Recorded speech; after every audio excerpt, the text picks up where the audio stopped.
Hello students, हमारा जो chapter चल रहा था आपके रक्त परिसंचरण तंत्र वाला, और पिछली क्लास के अंदर हमने क्या देखा था, जो रक्त वाहिनियों के बारे में पढ़ा था कि दो प्रकार की रक्त वाहिनियाँ होती है। एक होती है सीरा और एक होती है धमनी। हमने देखा था कि जो सीरा होती है वो बैंगनी रंग की होती है, जो धमनी होती है वो लाल रंग की होती है। फिर उसके अलावा हमने और भी पॉइंट देखे कि सीरा होती है उसमें कपाट पाए जाते हैं, धमनी में कपाट नहीं पाए जाते।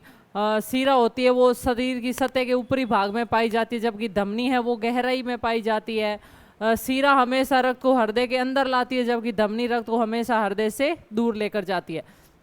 उसके बाद हमने पढ़ा था कि जो आपका हृदय है वो हमारे हृदय तो 4 कक्षों से बना होता है, लेकिन अलग अलग जीवों के अंदर ये अलग अलग कक्षों का होता है। किसी में 2 का होता है, किसी के 3 में होता है।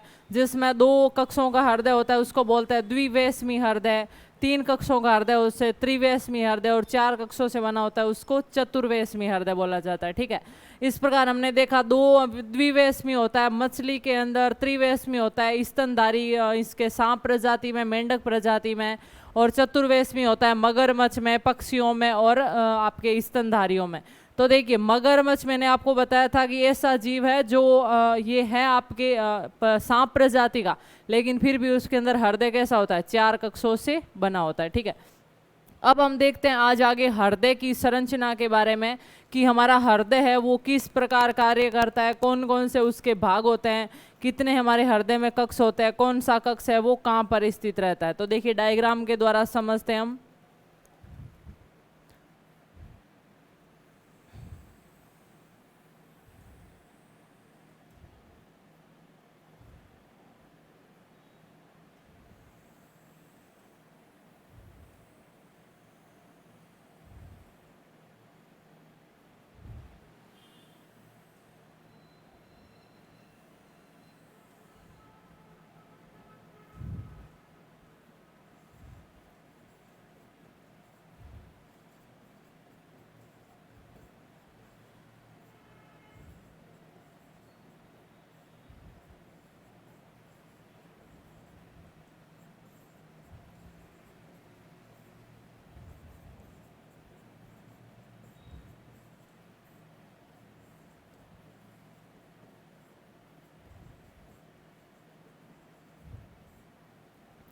तो देखिए स्टूडेंट्स, मैंने आपको बताया था कि हमारे हृदय के अंदर 4 कक्ष होते हैं।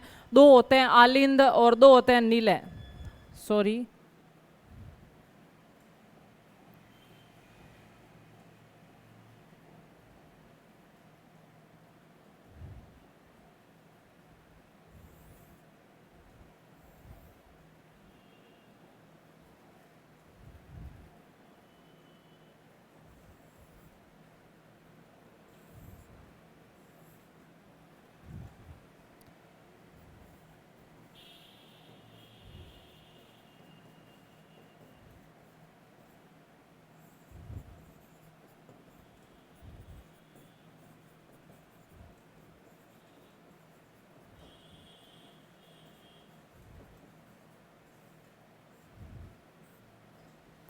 तो देखिए हमने देखा था कि मनुष्य के हृदय में 4 कक्ष होते हैं, जिसमें 2 ऊपर वाले होते हैं आलिंद और 2 नीचे के भाग होते हैं नीलय। अब जैसे मैं खड़ी हूँ, ये तो मेरा ये हार्ट है, तो मेरा ये भाग कौन सा होगा, राइट यानी दायां, और ये भाग लेफ्ट यानी बायां। तो ये भाग कहलाएगा दायां और ये भाग कहलाएगा बायां। ठीक है, अब सारे शरीर के अंगों को मैं यहाँ मान लेती हूँ, शरीर के अंग, जबकि एक फेफड़े को मैं यहाँ पर मान लेती हूँ। फेफड़े को मैंने अलग क्यों माना, क्योंकि जो हमारा हृदय है वो पंप की तरह काम करता है। ये शरीर के सारे अंगों से रक्त को खींचता है, अपने अंदर लाता है और फिर भेजता है फेफड़ों के अंदर। फेफड़ा क्या करेगा, रक्त में से ऑक्सीजन के कार्बन डाइऑक्साइड गैस को निकाल देगा और रक्त के अंदर कौन सी गैस डाल देगा, ऑक्सीजन। फिर हृदय वापस फेफड़े में से रक्त को खींचेगा, अपने अंदर लाएगा और शरीर के अंगों में भेज देगा। मैंने आपको पिछली क्लास में भी बताया था कि हमारे हृदय को मोटर की तरह मानना है। जैसे पानी की मोटर होती है, वो क्या करती है, पानी को खींचती है। आपके एक तरफ कुंड में पानी है, ऊपर पर आपके टंकी रखी हुई है घर के ऊपर, तो वो मोटर क्या करती है, कुंड में से पानी को खींचेगी, अपने अंदर में से निकाल कर किसके अंदर भेजेगी, टंकी के अंदर भेजेगी कि नहीं भेजेगी। तो यही है आपके, ये पानी का घर में जो भी है बर्तन, पानी का कुंड है, इसको मान दिया ये है मोटर, और ये है आपके ऊपर घर के ऊपर रखी हुई पानी की टंकी, और जो यहाँ से रक्त लाएगी वो है पानी की पाइप, जो रक्त वाहिनियाँ होती है सीरा और धमनी। तो पहले यहाँ से आएगा रक्त, हृदय में से गुजरेगा, फिर फेफड़े में जाएगा। सेम वही हो गया, इस पानी के कुंड में से पानी आया, पहले मोटर में से निकला और मोटर में से निकलकर टंकी में चला गया, ठीक है। फिर अगर आपको वापस टंकी में से कुंड के अंदर लाना है तो वापस ये मोटर क्या करेगी, सब मोटर टंकी में से पानी को खींचेगी, अपने में से निकालेगी, किसके अंदर डाल देगी, पानी के कुंड के अंदर डाल देगी। तो सेम वही प्रोसेस हृदय का होता है। हमारा हृदय होता है वो पानी के मोटर की तरह काम करता है, और जो रक्त वाहिनियाँ होती है वो पानी की पाइप की तरह काम करती है। तो देखिए, ये जो हृदय का दायां आलिंद और दायां नीला है, इसके बीच में एक गेट पाया जाता है जिसमें 3 खिड़कियां होती है।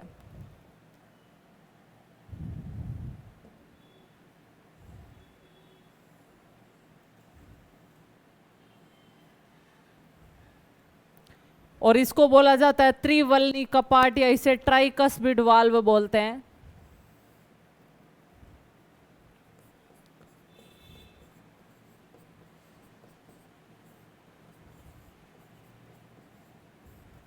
उसी प्रकार बाएं आलिंद और बाएं नीले के बीच में 2 खिड़कियों से बना गेट पाया जाता है।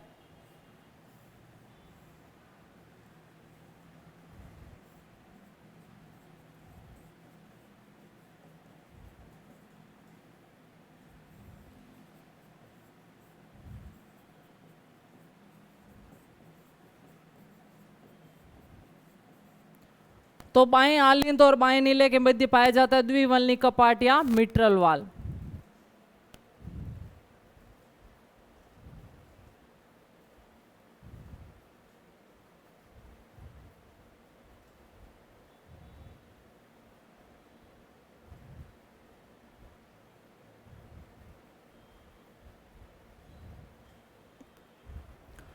ठीक है, तो अब हम देखते हैं कि जो दाएं आलिंद और दाएं नीले के बीच में जो गेट होगा उसको हम बोलेंगे त्रिवल्नी कपाट, और जो बाएं आलिंद और बाएं नीले के बीच में गेट होगा उसको हम बोलेंगे द्विवल्नी कपाट, या दूसरा नाम है इसका मिट्रल वाल्व।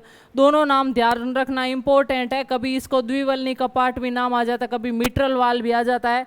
क्वेश्चन कैसे आता है कि हृदय के जो अंदर मिट्रल वाल्व है वो किन किन भागों के मध्य पाया जाता है। तो ध्यान रखना है, बाएं आलिंद और बाएं नीले के बीच में जो 2 खिड़कियों से बना कपाट पाया जाता है जिसे द्विवल्नी कपाट या मिट्रल वाल्व बोला जाता है, ठीक है। अब हम देखते हैं कि जो रक्त है वो किस प्रकार गति करता है रक्त हृदय के अंदर। तो देखिए, ये रक्तवाहिनी शरीर के अंगों से निकलेगी और रक्त को लाएगी सबसे पहले दाएं आलिंद में। जैसे ही दाएं आलिंद में रक्त भर जाएगा ये इस गेट से होकर जाएगा दाएं नीले में, ठीक है। अब दाएं नीले में जैसे ही रक्त भर गया, यहां पर 2 गेट और होते हैं, उनको बोलते हैं अर्धचंद्राकार कपाट। इनको क्या बोला जाता है, अर्धचंद्राकार कपाट।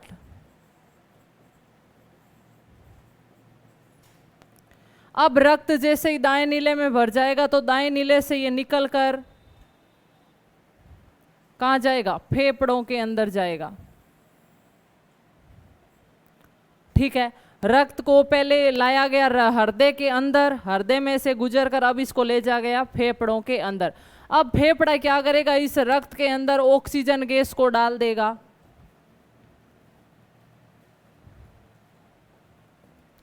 फेफड़ा इस रक्त के अंदर ऑक्सीजन गैस को डाल देगा और इसमें से क्या निकाल लेगा, कार्बन डाइऑक्साइड गैस को बाहर निकाल लेगा। तो गैसों की दृष्टि से ये रक्त हो गया है, शुद्ध हो गया, ऑक्सीजनित रक्त हो गया है। अब ये रक्त वापस फेफड़ों में से निकलेगा और पहले जाएगा हृदय के अंदर बाएं आलिंद में, बाएं आलिंद से जाएगा बाएं नीले में, और बाएं नीले के अर्धचंद्राकार कपाट से निकलकर चला जाएगा शरीर के अंगों के अंदर।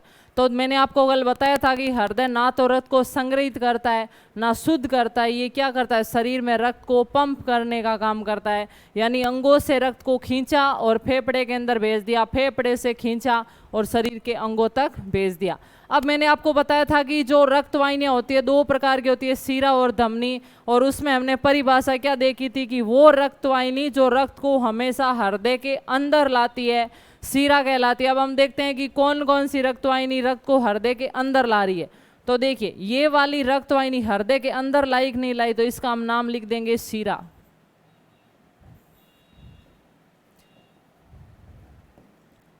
सीरा होती है बैंगनी रंग की होती है, इसलिए मैं बैंगनी रंग में लिख रही हूं। और ये रक्तवाहिनी हृदय से दूर लेकर जा रही है रक्त को, इसलिए इसको बोलेंगे धमनी। धमनी होती है लाल रंग की, ठीक है। फिर ये रक्तवाहिनी रक्त को हृदय के अंदर ला रही है, तो अंदर लाने वाली क्या कहलाती है? सीरा। तो ये भी हो गई सीरा। और ये वापस दूर लेकर जा रही है, यानी हृदय से निकालकर अंगों में ले जा रही है, तो इसको हम क्या बोल देंगे? धमनी। अब देखिए हमारे पास दो धमनी है और दो सीरा है, तो हम इनका अलग अलग नाम कैसे देंगे? जो रक्तवाहिनी शरीर के अंगों से जुड़ी हुई है उसके आगे नाम लिख दो महा। तो ये हो गया महासीरा और ये हो गई महाधमनी, ठीक है।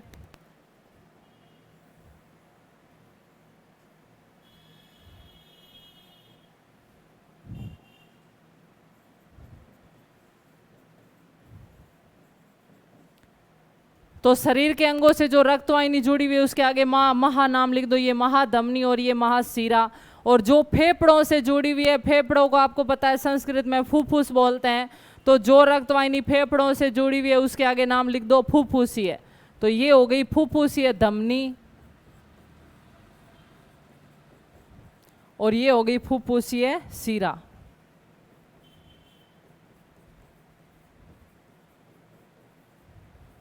अगर आपको याद हो तो कल मैंने पिछली क्लास में बताया था कि शरीर की फुफ्फुसीय सीरा को छोड़कर बाकी सब सीराओं में अशुद्ध रक्त रहता है।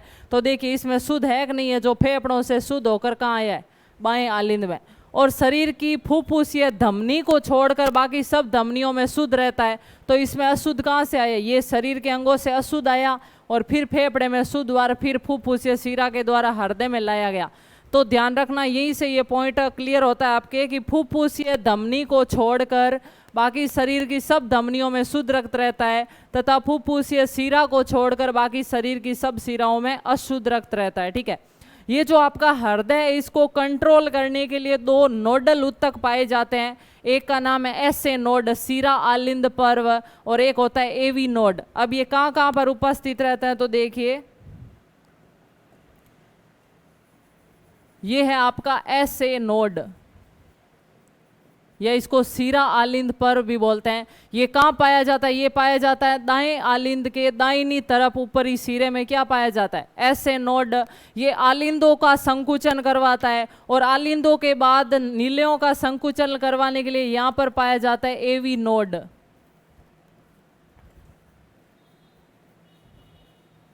इसको बोला जाता है आलिंद नीलई पेशीन्यास, और इसको बोला जाता है सीरा आलिंद पेशीन्यास, ठीक है। तो ये दोनों प्रकार के नोड है जो हृदय की क्रियाविधि को नियंत्रित करते हैं।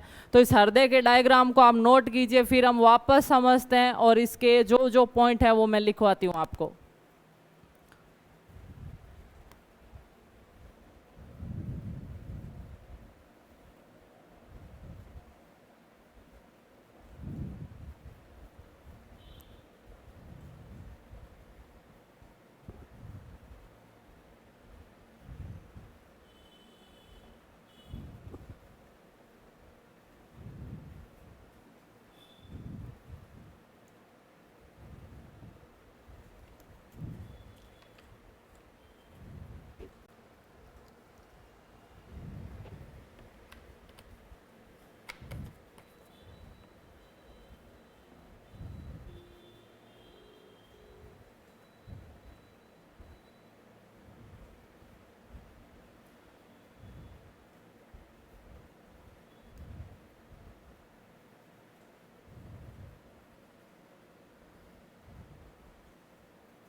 तो देखिए स्टूडेंट इसकी क्रियाविधि क्या होगी, वापस मैं बता रही हूँ एक बार आपको। शरीर के अंगों के अंदर जब रक्त का उपयोग कर लिया जाता है तो उस रक्त में से ऑक्सीजन को निकाल दिया जाता है, और जो ज़्यादा कार्बन डाइऑक्साइड होती है वो रक्त के अंदर डाल दी जाती है। तो गैसों के रूप में ये अशुद्ध रक्त होता है। अब इस रक्त को महाशिरा लेकर जाएगी हृदय के दाएं आलिंद में।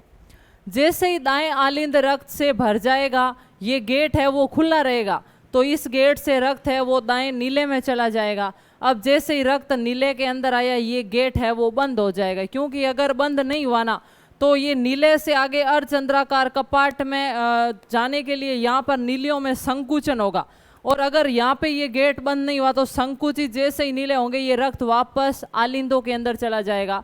तो ध्यान रखना, जब रक्त हृदय के अंदर आता है आलिंदों में तो ये गेट है वो खुले रहते हैं, क्योंकि रक्त को फिर आगे ही भेजना है। लेकिन जैसे ही नीले रक्त से भर जाएंगे तो ये गेट है वो अपने आप ऑटोमेटिक बंद हो जाएंगे, ताकि नीलियों में जैसे ही संकुचन हो तो रक्त इन नलिकाओं में चला जाए, वापस ऊपर ना जा पाए।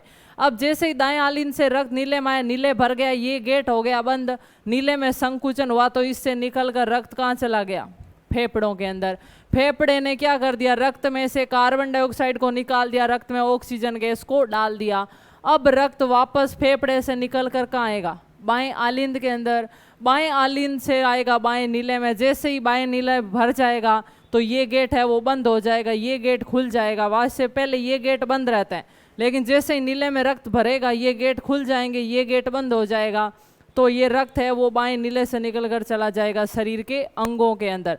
अब ये जब दोनों आलिंद, ध्यान रखना, दोनों आलिंद साथ में संकुचित होंगे, नीले भी साथ में संकुचित होंगे।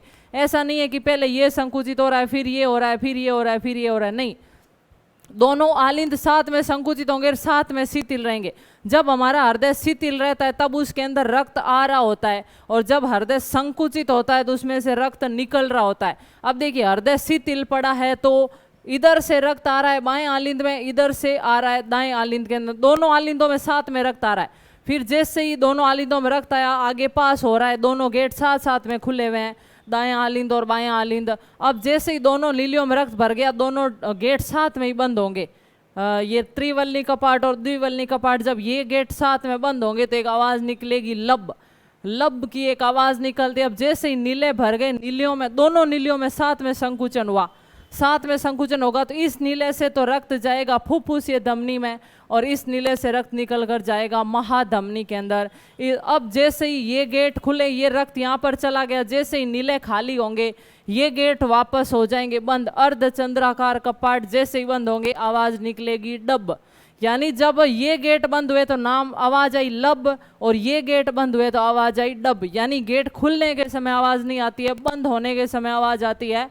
तो जैसे ही आपको ध्यान रखना, द्विवल्नी और त्रिवल्नी कपाट बंद होंगे तो लब की ध्वनि उत्पन्न होती है, और जैसे ही ये अर्धचंद्राकार कपाट बंद होंगे तो डब की ध्वनि उत्पन्न होती है। ठीक है, तो ये पॉइंट है, आपको वापस ये इसको एक बार देख लीजिए, फिर मैं इसके जो जो पॉइंट है आपके काम के वो लिखवाती हूँ। जो ऐसे नोड है वो हृदय की पूरी क्रियाविधि को कंट्रोल करता है, इसलिए ऐसे नोड को बोला जाता है हृदय का हृदय या हृदय का पेसमेकर। तो इसको देख लीजिए डायग्राम को।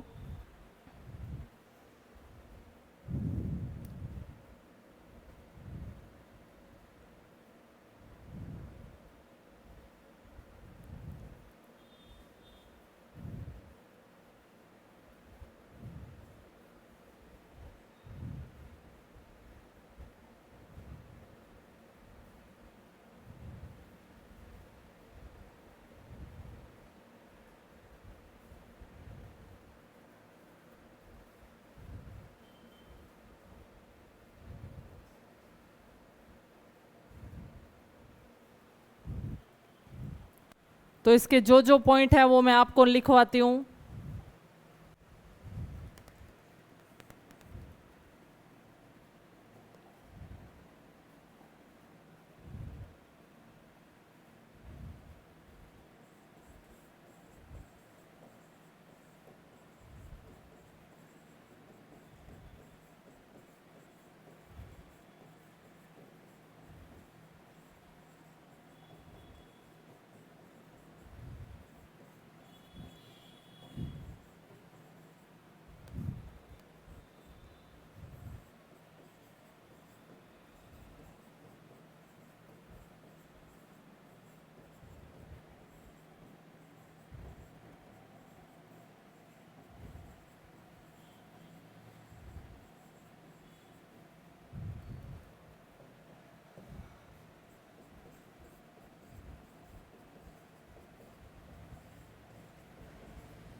तो देखिए मनुष्य के हृदय में 4 कक्ष होते हैं, 2 आलिंद और 2 नीले। दाएं आलिंद तथा दाएं नीले के मध्य त्रिवलनी कपाट पाया जाता है, जबकि बाएं आलिंद और बाएं नीले के मध्य द्विवलनी कपाट पाया जाता है। ठीक है, अब देखिए एक पॉइंट और आप ध्यान रखना कि जो हृदय का ये दायां भाग है इसमें हमेशा अशुद्ध रक्त बहता है। देखिए ये यहाँ से अशुद्ध आया, इसमें अशुद्ध आया, अशुद्ध आया, फिर अशुद्ध चला गया, और इधर से आया ये बाएं भाग में शुद्ध रक्त बह रहा है। तो ध्यान रखना हृदय के दाएं भाग में हमेशा अशुद्ध रक्त बहता है, जबकि बाएं भाग के अंदर शुद्ध रक्त बहता है।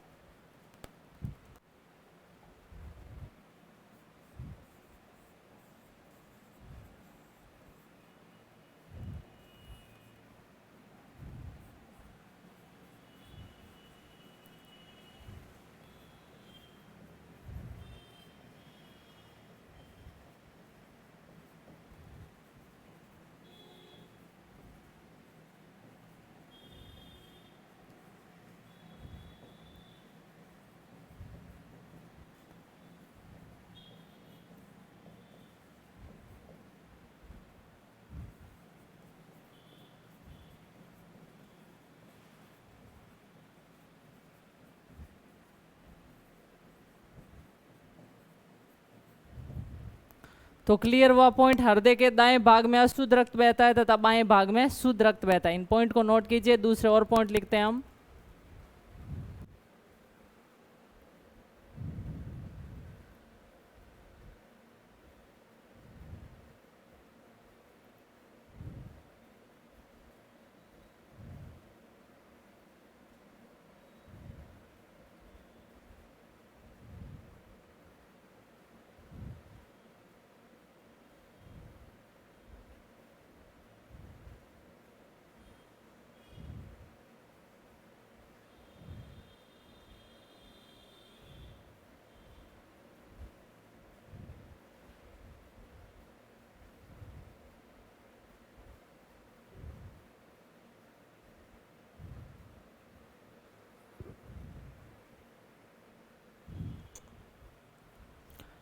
तो अब हम नेक्स्ट पॉइंट और देखते हैं।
तो ये पॉइंट जो मैंने कल भी आपको बता दिया था कि फुफ्फुसीय धमनी को छोड़कर शरीर की शेष सभी धमनियों में शुद्ध रक्त रहता है, यानी फुफ्फुसीय धमनी में कौन सा रहता है? अशुद्ध रक्त रहता है।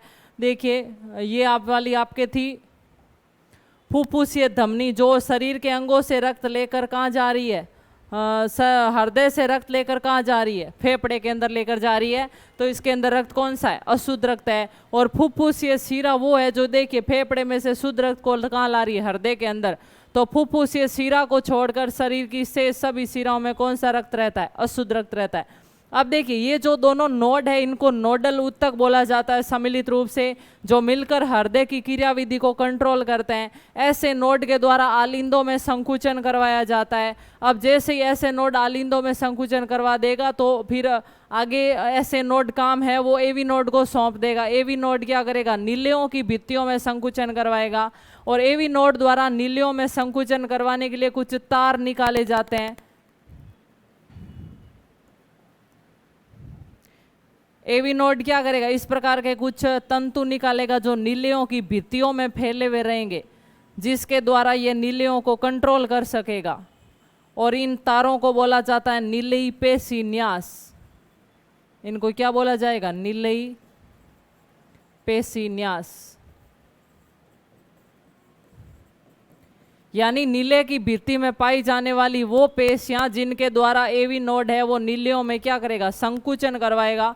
और आलिंदों में संकुचन कौन करवाता है? ऐसे नोड। तो हमारा हृदय है वो खुद के दो नोड के द्वारा काम करता है, खुद की पेशियों के द्वारा काम करता है, किसी और के कंट्रोल में काम नहीं करता है। इसलिए जो हमारा हृदय, इसको पेशी जनित या मायोजेनिक हार्ट बोलते हैं, क्योंकि वह हृदय जो स्वयं की पेशी के द्वारा क्रियाशील रहता है, हमारे तंत्रिका तंत्र के द्वारा कंट्रोल नहीं रहता है। कुछ जीवों का शरीर है वो हृदय है वो तंत्रिका तंत्र के अधीन काम करेगा, जैसे मस्तिष्क सोचेगा वैसे ही हृदय काम करेगा। ऐसे हृदय को बोला जाता है न्यूरोजेनिक हृदय या तंत्रिका जनिक हृदय, जैसे कॉकरोच और के अंदर होता है। लेकिन हमारे अंदर क्या होता है? हमारा हृदय किसी की नहीं सुनता है, खुद की पेशियों के अनुसार काम करता है। इसलिए हमारे हृदय को बोला जाता है पेशी जनित हृदय या मायोजेनिक हृदय। तो नेक्स्ट पॉइंट देखते हैं नोडल ऊतक से संबंधित।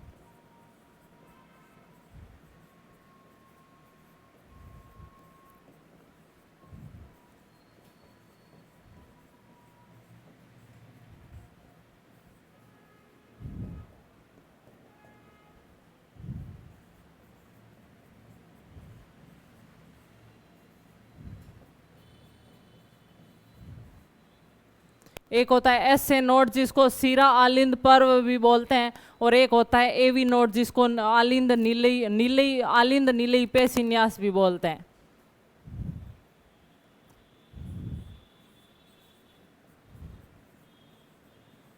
ऐसे नोड को बोला जाता है हृदय का पेसमेकर या हृदय का हृदय।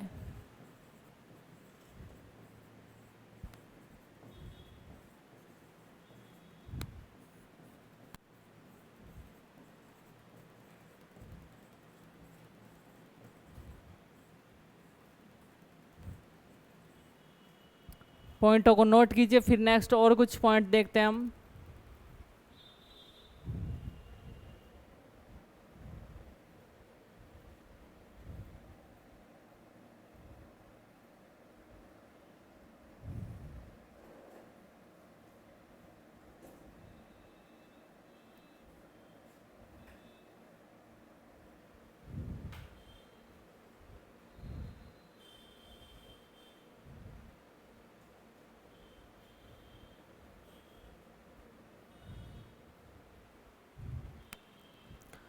तो इन पॉइंट को नोट कर लिया। अब नेक्स्ट पॉइंट,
तो त्रिवल्नी तथा द्विवल्नी कपाट के बंद होने के समय लब की ध्वनि उत्पन्न होती है, जबकि अर्धचंद्राकार कपाट बंद होने के समय डब की ध्वनि उत्पन्न होती है। तो ये पॉइंट है आपके, इसको नोट कर लीजिए।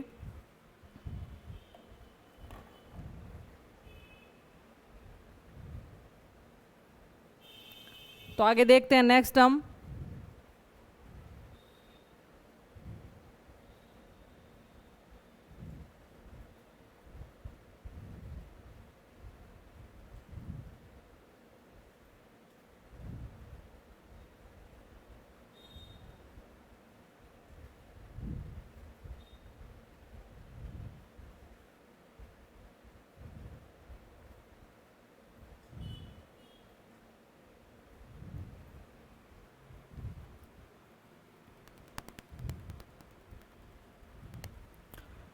तो स्टूडेंट्स, इस प्रकार हमारे हृदय की जो है वो कार्य विधि होती है, यानी हृदय है वो ना तो रक्त को शुद्ध करता है ना रक्त को संग्रहित करता है, वो क्या करता है, हृदय द्वारा रक्त को शरीर में पंप किया जाता है। तो नेक्स्ट पॉइंट लिख लीजिए,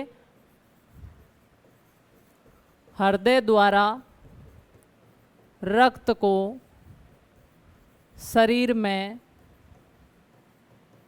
पंप किया जाता है।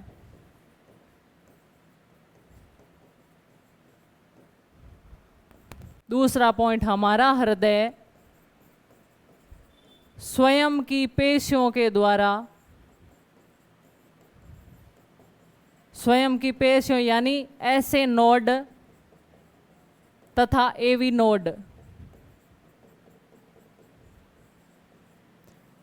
हमारा हृदय स्वयं की पेशियों द्वारा नियंत्रित होता है।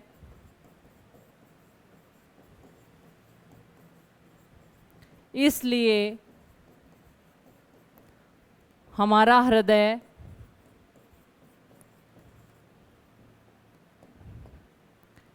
पेशी जनित या मायोजेनिक कहलाता है।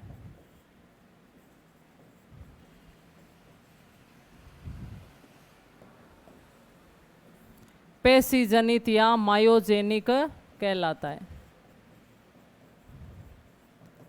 ठीक है, तो स्टूडेंट्स यहाँ तक था आपकी रक्त संगठन वाला, रक्त परिसंचरण तंत्र वाला पार्ट, जिसके अंदर सबसे पहले हमने रक्त के बारे में पढ़ा, रक्त समूहों को पढ़ा, रक्त वाहिनियों को पढ़ा, परिसंचरण तंत्र के प्रकार देखे और लास्ट में हमने हृदय के बारे में स्टडी कर ली।